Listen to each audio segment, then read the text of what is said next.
Orioles win a thriller here today, hitting 5 home runs, then holding on and beating Texas 6-5 in the day part of this twilight doubleheader. Let's hear from the manager now. Back downstairs we go, and here's Buck Showalter. No, Wayne was a difference maker today to get that deep in the game against obviously a good lineup, and he was outstanding. He was a little sharper with his breaking ball, the extra day's rest.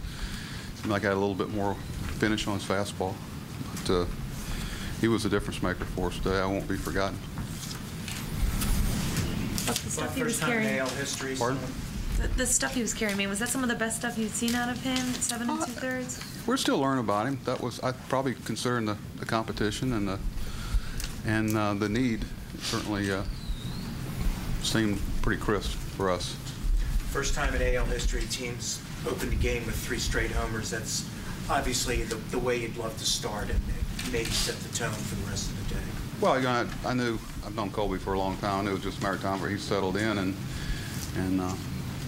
you know, found himself a little bit. So we were fortunate to take advantage of it early. You know, we kind of didn't mount much, obviously, after that. Sometimes you get that with the first game doubleheader. But, you know, guys put some good swings on some mistakes. And I think we've done a few things this year that first time, it's first for me, but I thought the tack-on runs via the home run were even bigger.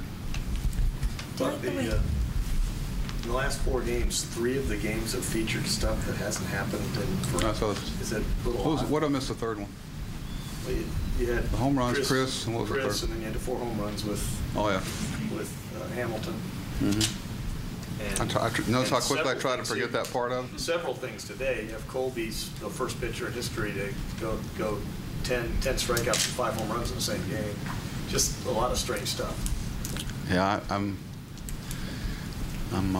locked into Holland and Hunter right now. You know, God, that's for y'all to, well, see it. Nothing surprises me anything when you're dealing with the level of skill. These are the best players in the world. But they're also human beings that, you know, are susceptible to things and are capable of doing great things. And it's always an honor to sit there and watch it. There's not a day goes by that something doesn't happen. Sometimes it may be in the locker room that I'll say I've never seen that before or heard of that before. We had a couple of them before the game today trying to get this roster. DL and Chavez between games and activating Tommy. That's our only move so far. We heard you were furious at Mr. Chen during one of the previous games because he moved too slow in the backup. Would you please tell us? Too slowly what? You were too slowly what? In backup to the third base. I read it from a news report. You told someone about that. No, I don't remember. I remember the only time I've gotten on him was not backing up a base in spring training over in Port Charlotte. Not that I remember it. No, he's been great. He's been a model professional. We're real proud of him. I think that might be a little erroneous, but I can't even remember what you're talking about. But that's the topic after how great he pitched today. He's been outstanding. Because according to that news report, you personally told the one who wrote that report. That's news to me. We can talk about it a little later if it's that newsworthy. What else? Was his performance today exceeding your expectations? No, we don't have any. We don't know. We're still familiarizing ourselves with him. We're proud of him. He's handling everything thrown his way. His teammates have been great. He's been good.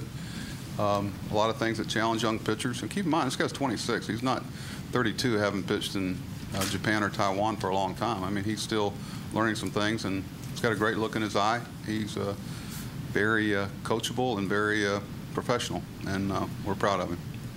I know Taiwan is too. But barring having to use JJ in the 9th there, is this probably as good as a outcome you could have had for the game 1 of the doubleheader? Yeah. Yeah, JJ was going to pitch in one of these games regardless of the score. We've got a lot of guys. We're almost reaching the point that we need to get some work, so the opposite side of it. So I thought Ayala got 2 big outs.